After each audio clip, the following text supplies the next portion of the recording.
Plenty of details to clean up after today. Great energy and enthusiasm, but the details matter. So we got to get the focus right from that standpoint. Altogether, a good practice. What's been some of the takeaways this week in offensive line spot with Kavika, Dave able to do a little bit more, Janoris? Just what have you seen from each of those guys? Yeah, compete, right? We'll figure out who gives us the best opportunity when we go out to the field. We have multiple guys that can go out there and play winning football.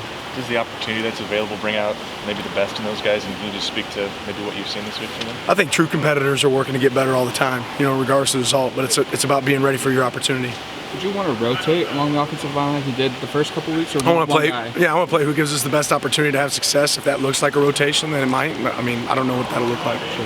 What determines whether Dave's able to do more in practice, but to put him in a game situation after being on the shelf for a minute? Who's playing the best? Yeah, who's playing the best is going to be the people that are out there for us. What's the punt returner competition kind of looking like so far? Yeah, competitive. What are you looking for? Fielding the ball, owning the ball, right, and then giving us an opportunity to change the field. Maryland, obviously a team that passes a lot. Can you talk a bit about the strength of your secondary in a week like this? Well, that's a great challenge for our secondary this week, right? Certainly they have multiple wide receivers that can go get the ball. They have tight ends that run like wideouts. They have a quarterback that delivers it well, so it's a great challenge for our guys. I've seen Gary last month be at practice and then a couple weeks out, come back this week. A little clarity then as to what the back and forth was about. Was it aggravate something? Or? Like I've always said, we're going to do what's best for our players and take care of our players, and when they're ready, we'll have them out there. And I know he wants to be out there. So right now he looks like he's in position to be able to help us. But a lot of their production seems to look like it comes from the second level, just from 4 and 45.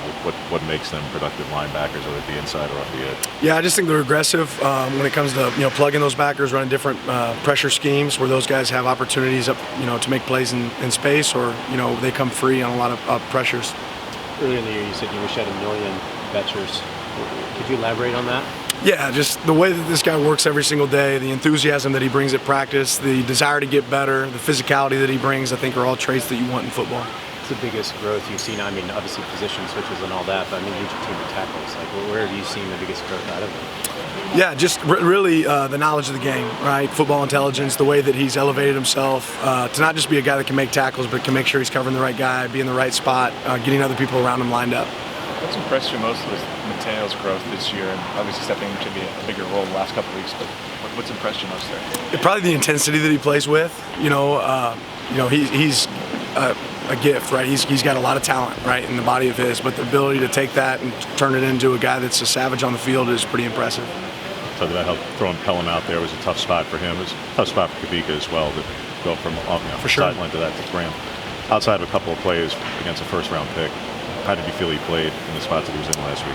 Yeah, I thought there were some good things and there's some bad things. I think he'd tell you the exact same thing. But it's certainly a challenge to get to go out there against that D-line that we played last week. Being able to go punch it in for a run there at the end and be able to run the ball effectively in the end when it mattered was certainly a credit to him and the rest of the offensive line. What have you done in the lead up to that moment to be the guy that you could have to trust? Practice, practice well. What's your message for Pelham after that left kick? There's going to be another opportunity to make it right? Another opportunity to make it right. Focus on the details. When your number's called, you'll be ready for that opportunity. What kind of growth have you seen from guys that have been in the secondary a couple years now, Dante Manning and Nico Reed? Yeah, I mean, Dante had one of his most impressive games this past game. Especially special teams, he was a beast. I think he really stuck out. Being able to hold up those guys at gunner was really, really impressive. But just their mindset, the way they put the team first, and when they take care of business when they get their chance. You step back and look at the defense maybe from a bird's eye view. What's your favorite thing about the way that group's playing and what they bring? Probably just the fact that they play for each other, they play together. I think that's an important trait for defense. That they don't really care who gets the credit. They just want to go out there and have success and get a stop. Appreciate it.